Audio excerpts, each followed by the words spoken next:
As I was saying, next जो हमारे पास में पैरामीटर है that is hyphen D. Basically किसी भी स्पेसिफिक कैरेक्टर को अगर हमें डिलीट करना हो या स्पेसिफिक कैरेक्टर्स को डिलीट करना हो, कोई रेंज है हमारे पास में, चाहे वो कुछ भी हो, उसके लिए हम काम में लेते हैं hyphen D as a parameter. अब यहाँ पे हाइफन डी के केस में हमारे पास में कई सारे एडवांटेज भी आते हैं, क्योंकि यहाँ पे कई तरीके के प्री डिफाइंड सेट हमारे पास में अवेलेबल है। जैसे कि मैंने आपको लोअर केस के लिए लोअर बताया था, अपर केस के लिए अपर है हमारे पास में, सिमिलरली स्पेस के लिए हमारे पास में स्पेस होता है। उसी तरीके से अगर हम बात करते हैं स्पेसिफिक रेंज ऑफ कैरेक्टर्स की, तो वहां पे भी हमारे पास में कई तरीके के प्री डिफाइंड सेट अवेलेबल है। तो पहले तो हम रेंज के साथ में काम करेंगे, उसके बाद हम काम करेंगे यहाँ पे प्री डिफाइंड सेट के साथ में। ठीक है, तो टर्मिनल स्टार्ट कर लेते हैं। अब यहाँ पे मैं जो कमांड एग्जीक्यूट कर रही हूँ वो इको को यूज करके ही है। आप चाहो तो फाइल को यूज करके भी इम्प्लीमेंट कर लेना, वर्किंग सेम रहेगी, उसमें किसी भी तरीके का कुछ भी चेंज नहीं होता है। तो सबसे पहले मैंने यहाँ पे लिखा है इको, और मैं यहाँ पे चलिए एक ईमेल एड्रेस जो है, मान लीजिए हम उसको अज्यूम कर लेते हैं, www.aryan123@gmail.com। ठीक है, अब यहाँ पे ये तो हमारी स्ट्रिंग है, सीक्वेंस ऑफ कैरेक्टर्स जिसपे हमें वर्किंग इम्प्लीमेंट करनी है। उसके बाद आता है pipe symbol followed by tr command. अब यहाँ पे स्पेसिफिकली करना क्या है, डिलीट करना है। तो उसके लिए हाइफन डी पैरामीटर। अब हमें स्पेसिफिकली क्या डिलीट करना है, चलिए मान लीजिए कि हमें सिर्फ w as a character delete करना है। तो सिंपल डबल कोट्स के अंदर हम w लिख देंगे, और जैसे एंटर प्रेस करेंगे तो जो हमारा आउटपुट होगा उसके अंदर जितने भी W आपने आपकी ओरिजिनल स्ट्रिंग के अंदर लिखने हैं, ओरिजिनल सीक्वेंस के अंदर लिखे हैं, वो सारे डिलीट हो जाएंगे। सिमिलरली अगर मल्टीपल कैरेक्टर्स को डिलीट करना हो, लाइक फॉर एग्जांपल मैं लिख देती हूँ WY&A। ठीक है, तो अब यहाँ पे इन सारे कैरेक्टर्स में जहां जहां पे भी W होगा, जहां जहां पे भी Y होगा, जहां जहां पे भी A होगा, सब जगह से वो तीनों कैरेक्टर्स डिलीट हो जाएंगे। तो कुछ इस तरीके का हमारे पास में आउटपुट आएगा। सिमिलरली अब यहाँ पे थोड़ा सा सिचुएशन चेंज कर देते हैं, मुझे कैरेक्टर्स नहीं, एक स्पेसिफिक रेंज मुझे डिलीट करवानी है। अब रेंज का मतलब यहाँ पे क्या होता है, जैसे कि मैंने आप लोगों को अपर केस और लोअर केस के साथ में एक्सप्लेन किया था, हम स्क्वायर ब्रैकेट्स के अंदर कुछ भी स्पेसिफिक रेंज यहाँ पे मेंशन कर सकते हैं। तो मैंने लिख दिया यहाँ पे स्मॉल a से स्मॉल z तक। तो अब स्मॉल a से स्मॉल z तक जितने भी कैरेक्टर्स प्रेजेंट होंगे, सारे के सारे डिलीट हो जाएंगे। तो देखिए हमारे पास में .123 और डॉट ही बाकी है। लेकिन अब ईमेल एड्रेस है, और मान लीजिए यूजर से इनपुट लेके काम करवा रहे हैं, तो वो तो कुछ भी इनपुट कर सकता है, कैपिटल भी दे सकता है, स्मॉल भी दे सकता है। तो हमारे पास में ऑप्शन है, हम यहाँ पे कैपिटल की रेंज भी दे सकते हैं। देखिए यहाँ पे थोड़ा सा इसमें चेंज कर देते हैं, मैंने यहाँ पे जी और एम को कैपिटल कर दिया, बाकी सारे स्मॉल केस में, लोअर केस में। अब एंटर प्रेस करूंगी तो भी वर्किंग हमारी सेम ही है, क्योंकि हमने यहाँ पे रेंज स्पेसिफाई किया है। तो कैपिटल और स्मॉल सारे कैरेक्टर्स जो है वो डिलीट हो जाएंगे। अब यहाँ पे अगर मुझे ये पता है कि मुझे अल्फाबेट्स को ही स्पेसिफिकली रिमूव करना है, अल्फाबेट्स यानी कि ए से लेके जेड तक, चाहे कैपिटल हो या स्मॉल हो, तो उसके लिए हमारे पास में यहाँ पे एक pre defined set already available है, जो कहलाता है अल्फा। ठीक है, तो अब यहाँ पे अल्फा का सिंपली मतलब है अल्फाबेट्स, किसी भी तरीके के नंबर्स यानी कि डिजिट्स और स्पेशल सिंबल्स को ये कंसिडर नहीं करता है, सिर्फ अल्फाबेट्स को कंसिडर करेगा, कैपिटल स्मॉल चाहे कुछ भी हो। तो अब यहाँ पे हाइफन डी पैरामीटर हमने काम में लिया है, तो सारे कैरेक्टर्स, सॉरी सारे अल्फाबेट्स डिलीट हो जाएंगे। देखिए यहाँ पे आउटपुट बिल्कुल सेम है, पहले वाले एग्जाम्पल का भी और बाद वाले एग्जाम्पल का भी, क्योंकि यहाँ पे भी हमने कैपिटल स्मॉल दोनों की रेंज दे रखी है, और ये तो दोनों की रेंज को कंसिडर करता है। तो अगर आपसे कहा जाए कि आप यूजर से इनपुट लो और फिर सारे जो अल्फाबेट्स है उनको डिलीट करवा दो, तो कुछ इस तरीके का आप वर्किंग इम्प्लीमेंट कर सकते हो। सिमिलरली यहाँ पे अगर हमें कहा जाए कि जितने भी डिजिट्स हैं उनको रिमूव करना है। अब डिजिट्स क्या होते हैं, 0 से लेके 9 तक के। तो हमारे पास में ऑप्शन है, हम रेंज स्पेसिफाई कर सकते हैं, क्योंकि 0 से लेके 9 तक के सारे डिजिट्स होते हैं ना, इसके अलावा तो और कुछ होता ही नहीं है। अगर हम 11 की भी बात करते हैं तो वो 1 और 1 से ही मिलके बना होता है। अब जैसे एंटर प्रेस करेंगे तो देखिए यहाँ से जो 1 2 3 है वो डिलीट हो गया है। इसी के साथ में डिजिट के लिए भी हमारे पास में एक प्री डिफाइंड सेट अवेलेबल है, तो हम चाहें तो सेट को भी काम में ले सकते हैं और चाहे तो हम रेंज को भी स्पेसिफाई कर सकते हैं। दोनों की वर्किंग सेम ही है। जितने भी डिजिट्स होंगे एक स्पेसिफिक स्ट्रिंग के अंदर या फिर एक स्पेसिफिक फाइल के अंदर वो डिलीट हो जाएंगे। अब यहाँ पे ना मुझे अल्फाबेट्स डिलीट करवाने हैं और ना ही मुझे यहाँ पे डिजिट डिलीट करवाना है।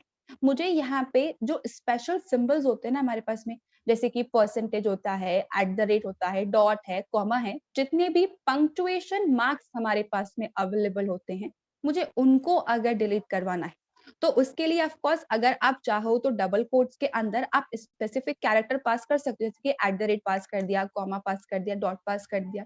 लेकिन मान लीजिए कि मुझे पता ही नहीं है कि ईमेल एड्रेस में क्या-क्या कैरेक्टर्स हैं, तो फिर मैं कैसे स्पेसिफिकली एट द रेट लिख दूं या कैसे स्पेसिफिकली डॉट मेंशन कर दूं?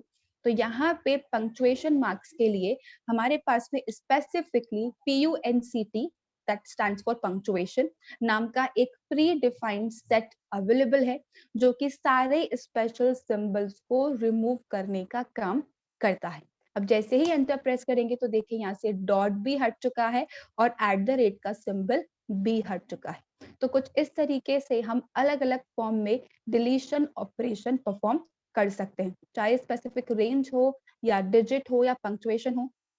मान लीजिए पंक्चुएशन और डिजिट दोनों को हमें रिमूव करवाना है, तो दोनों को हम यहाँ पे लिख देंगे।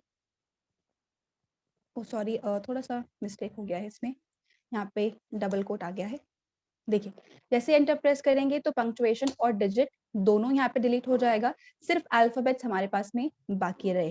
तो किसी एक स्पेसिफिक कैरेक्टर को रिमूव करवाना हो, मल्टीपल कैरेक्टर्स को रिमूव करवाना हो, स्पेसिफिक रेंज हमें देनी है या कुछ स्पेसिफिक टाइप के सिंबल्स को रिमूव करवाना है, तो उसके लिए हम -d एज़ अ पैरामीटर काम में लेते हैं। किसी भी एग्जाम्पल में किसी को कुछ confusion?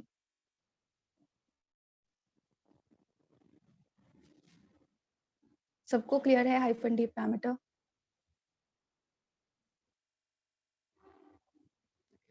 All right. Moving to the next parameter that is -c. अब देखिए यहाँ पे -c का मतलब होता है हमारे पास में कॉम्प्लीमेंट। अब आप सब लोगों ने प्रोग्रामिंग लैंग्वेजेस में कॉम्प्लीमेंट का मतलब थोड़ा सा अलग पढ़ा है। कॉम्प्लीमेंट का मतलब क्या होता है? जो भी हमारे पास में नंबर है उसका रिवर्स कर दो। कुछ इस तरीके से हम लोग उस टर्म को काम में लेते हैं। लेकिन यहाँ पे कॉम्प्लीमेंट का मतलब थोड़ा सा अलग है। अलग क्या है? देखिए यहाँ पे कॉम्प्लीमेंट के साथ में हमें सबसे पहले 2 सेट यहाँ पे पास करने पड़ते हैं। ये चीज़ मैंने आपको टीआर के सिंटैक्स के साथ भी बताई थी। सबसे पहले टीआर कमांड आता है, then what type of parameter we want to use और फिर आते हैं 2 सेट। बेसिकली सेट 1 पे क्या वर्किंग करवानी है, वो सेट 2 में स्पेसिफाई किया जाता है। अब इस सेट 1 के अंदर मैं यहाँ पे लिख रही हूँ ई, ठीक है? और यहाँ पे मैंने लिख दिया है सपोज़ एच एंड आई। तो अब यहाँ पे होगा क्या, जो -c है वो क्या करता है, सेट 1 में जो भी चीजें आपने मेंशन की हैं, उसके अलावा बचे हुए जितने भी कैरेक्टर्स हैं, ये उनकी जगह क्या करेगा, सेट 2 की फंक्शनैलिटी को इंसर्ट कर देगा। ऐसा कुछ काम करेगा। तो यहाँ पे कॉम्प्लीमेंट का मतलब एग्जैक्टली ये नहीं है कि जो कैरेक्टर यहाँ पे मेंशन किया है उसको कुछ रिवर्स कर दो या उस पे कुछ एक्शन परफॉर्म करो। इस सेट 1 में जो भी हमने मेंशन किया है, उसके अलावा बचे हुए जितने भी कैरेक्टर्स हैं, उन पे क्या वर्किंग करवानी है, उनकी जगह हमें एच राइट करवाना है। तो जैसे ही एंटर प्रेस करेंगे तो देखिए यहाँ पे 2 ई आ रहे थे, वो 2 ई आ रहे हैं और बाकी सारी जगह एच एच आ रहा है। अब यहाँ पे आई थिंक आप लोगों ने नोटिस किया हो, मे बी नहीं किया हो, लास्ट में एक और एच आ रहा है। अभी एक और एच क्यों आ रहा है? क्योंकि इको के अंदर जो स्लैश एन है, यानी कि जो एंटर होता है वो इनबिल्ट होता है। Enter is also a character और हमने ये कहा है कि ई के अलावा सारे कैरेक्टर्स को क्या कर दो, एच के अंदर कन्वर्ट कर दो। तो यहाँ पे हमारा जो स्लैश एन है वो भी एच के अंदर कन्वर्ट हो गया है। इसी वजह से हमारा जो यूजर नेम है वो सेमी लाइन के अंदर डिस्प्ले हो रहा है। तो कुछ इस तरीके से -c काम करता है। देखिए -c का जो एक्चुअल यूसेज है वो हम इस तरीके से काम में नहीं लेते हैं कि जितने भी यहाँ पे कैरेक्टर मेंशन किए हैं उनके अलावा जो कैरेक्टर्स है उस पे काम करो। बेसिकली होता क्या है कि कभी-कभी हमारे पास में सपोज मैं आपसे कहूँ कि एक टेक्स्ट बॉक्स है या आपको अपना सपोज फ़ोन नंबर इनपुट करके लिखना है। अब जो फ़ोन नंबर होगा सबका, चाहे किसी के भी कॉन्टैक्ट की अगर हम बात करें, तो it will always B digit 9213 something like that. किसी के भी कॉन्टैक्ट के अंदर कभी भी एबीसीडी नहीं आता है, एट द रेट नहीं आता है, ठीक है? डॉलर या परसेंटेज का सिंबल नहीं आता है। सिमिलरली अगर मैं आपसे आपका नेम पूछूँ, तो सबके नेम में हमेशा हमारे पास में अल्फ़ाबेट्स होंगे। कभी भी किसी के नेम में आर्यन 1 2 3 ऐसे किसी का नाम नहीं होता है, सेकंड, थर्ड ऐसा कुछ नेम नहीं होता है। या अगर हम प्रीडेसेस में नेम रखते भी हैं, तो वो रोमन नंबर्स में होता है, ठीक है? 1 2 3 एट द रेट किसी के नेम में नहीं आता। तो अब अगर मान लीजिए गलती से यूज़र ने गलत इनपुट कर दिया, अब नेम के अंदर सिर्फ हमें अल्फ़ाबेट्स ही चाहिए, कॉन्टैक्ट नंबर के अंदर हमेशा हमें सिर्फ डिजिट्स ही चाहिए, तो उस केस में हम हाइफ़न सी को काम में लेते हैं। कैसे काम में लेते हैं? एग्ज़ाम्पल के थ्रू समझते हैं। देखिए, यहाँ पे मैं सपोज़ एक नेम कंसिडर कर रही हूँ या सपोज़ एक आईडी कंसिडर कर रही हूँ, ठीक है? सबसे पहले मैंने माई लिख दिया और उसके बाद मैंने यहाँ पे कुछ कॉन्टैक्ट नंबर सपोज़िटली इनपुट किया है, ठीक है? अब यहाँ पे कॉन्टैक्ट नंबर इनपुट करने के लिए कहा गया है और कैरेक्टर भी इनपुट कर दिए। ये तो बड़ी गड़बड़ हो गई। तो यहाँ पे हमें करना क्या है? हमें सिर्फ डिजिट्स को एक्सेप्ट करना है। अब सिर्फ डिजिट्स को एक्सेप्ट करना है, उसके अलावा कुछ भी नहीं चाहिए, यानी कि उसके अलावा सब कुछ डिलीट हो जाना चाहिए। तो डिलीट के लिए तो डी काम में लेते हैं और डिजिट्स के अलावा बचे हुए जितने कैरेक्टर्स हैं, उन पे हमें वर्किंग करवानी है। तो उसके लिए हम हाइफ़न सी काम में लेते हैं। तो यूजुअली हाइफ़न सी और डी को बहुत बारी कलेक्टिवली एक साथ इकट्ठा काम में लिया जाता है। अब यहाँ पे हमें करना क्या है, बचे हुए जितने भी हमारे पास में कैरेक्टर्स हैं, उनमें से सिर्फ डिजिट को हमें एक्सेप्ट करना है और बाकी सबको हमें डिलीट कर देना है। तो डिलीट के लिए तो हम काम में लेंगे hyphen D as a parameter और डिजिट्स के अलावा जिन पे वर्किंग करवानी है, उसके लिए वी यूज़ हाइफ़न सी। तो अब यहाँ पे होगा क्या, डिजिट के अलावा जितने भी हमारे पास में कुछ भी कैरेक्टर्स बचे हुए हैं, वो सब कुछ डिलीट हो जाएगा। तो देखिए कॉन्टैक्ट नंबर में अब सिर्फ हमारे पास में डिजिट्स आ रहे हैं। सिमिलरली अगर मैं यहाँ पे कहूँ कि आपको नेम इनपुट करना है और नेम के अंदर आपने सपोज़ कुछ ऐसा इनपुट कर दिया AR12 एंड YAN। अभी ये तो बड़ा अजीब-सा नाम है और ऐसा किसी का नेम नहीं होता है। तो सिर्फ अल्फ़ाबेट्स चाहिए, बाकी अगर गलती से कुछ इनपुट कर दिया है, तो उसको डिलीट करवा दो। तो डिलीट के लिए तो हाइफ़न डी, लेकिन अल्फ़ाबेट्स को भी कंसिडर करना है, तो हम यहाँ पे हाइफ़न सी लिख सकते हैं और यहाँ पे हम लोग लिखेंगे अल्फ़ा। तो अब अल्फ़ाबेट्स के अलावा जितने भी हमारे पास में कैरेक्टर्स होंगे, सब कुछ यहाँ पे डिलीट हो जाएगा। तो कुछ इस तरीके से हाइफ़न सी और डी को इकट्ठा एक साथ काम में लिया जाता है and that is complement and deletion. That is all about the TR command. अब इस वाले पार्ट में किसी को कुछ कन्फ्यूजन है तो प्लीज़ डू आस्क।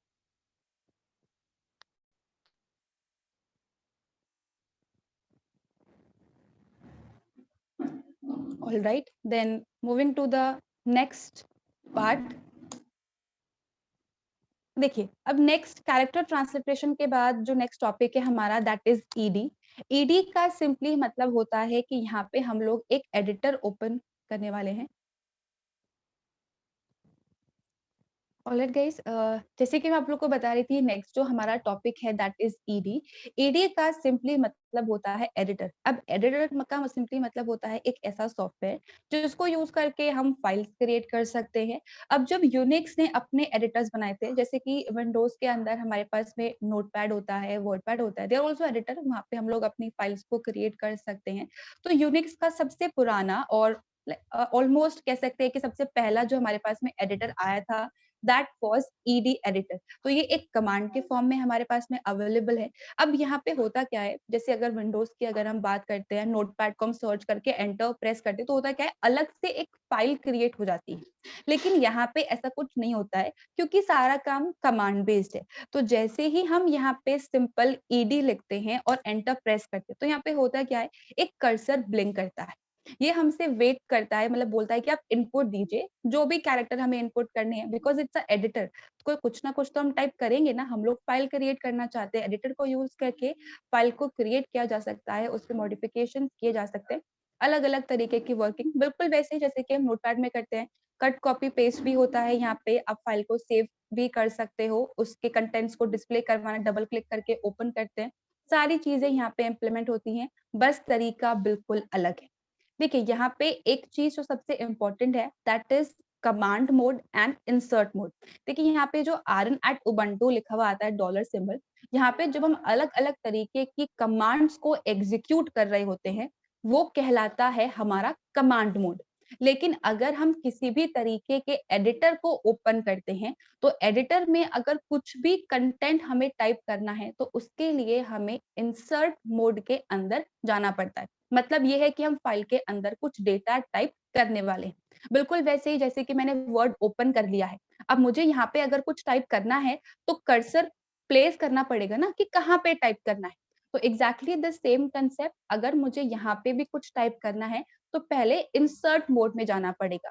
अब स्पेसिफिकली ईडी एडिटर की में अगर इंसर्ट मोड में जाना है तो पहले हमें स्मॉल ए टाइप करना होगा, उसके बाद एक एंटर प्रेस करना होगा। इसका मतलब ये है कि अब हम यहाँ पे कुछ डेटा टाइप करने वाले हैं। तो मैं यहाँ पे कुछ डेटा टाइप कर देती हूँ, सपोज हेलो एंड जो भी फाइल के अंदर हमें डेटा लिखना है, दिस इज 2020 एंड हम आज की डेट भी लिख देते हैं, दैट इज नवंबर 21। अब जितना भी डेटा हमें लिखना था हमने सारा लिख लिया। उसके बाद हमें क्या करना होता है, सेव करके फाइल को क्लोज करना होता है। तो इंसर्ट मोड में जाने के लिए तो हम ए लिखते हैं। जब हमारा सारा काम खत्म हो जाता है तो हमें एक डॉट लिखना होता है और एंटर प्रेस करना है। ठीक है। अब यहाँ पे अगर हमें फाइल को सेव करना है तो फाइल को सेव करने के लिए हमें लिखना पड़ता है W और उसके बाद लिखना होता है हमारी फाइल का नाम। सपोज मैं यहाँ पे माई फाइल डॉट txt इस नाम की फाइल में क्रिएट करना चाहते हैं। तो यहाँ पे होगा क्या, हमारी एक नई फाइल क्रिएट हो जाएगी जिसके अंदर ये तीनों लाइंस प्रेजेंट होंगी। अब जैसे ही एंटर प्रेस करेंगे तो देखिए इसने हमें टोटल काउंट ऑफ कैरेक्टर्स बता दिया है कि यहाँ पे कितने कैरेक्टर्स हम लोगों ने राइट किए।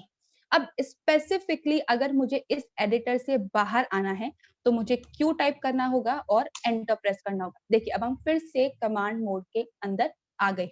अब एक बार चेक कर लेते हैं कि फाइल क्रिएट हुई है या नहीं हुई है। तो देखिए my file dot txt create हो चुका है। इसके अंदर डेटा है या नहीं उसको भी डिस्प्ले करवा के देख लेते हैं, cat my file dot txt। तो देखिए तीनों लाइंस जो है वो यहाँ पे हमारे पास में इंसर्ट हो गई। तो कुछ इस तरीके से एडिटर को ओपन किया जाता है। उसके बाद इंसर्ट मोड, उसके बाद डेटा को टाइप करना, उसके बाद डॉट कि हमारा सारा काम खत्म हो गया, बस इसके अलावा और कुछ टाइप नहीं करना। उसके बाद फाइल को सेव करने के लिए W फॉलोड बाय फाइल का नाम। अब जैसे ही हम यहाँ पे W लिख के फाइल का नाम लिखते हैं तो ये हमें टोटल नंबर ऑफ कैरेक्टर्स बताता है कि कितना डेटा इसने फाइल के अंदर राइट किया है। अब इस एडिटर मोड से बाहर आने के लिए we write Q. So this is the very first example of ED command. इसमें किसी को कुछ कंफ्यूजन है, अभी खत्म नहीं हुआ है। ED के अंदर हम कुछ और ऑप्शंस कवर करेंगे। Just a minute.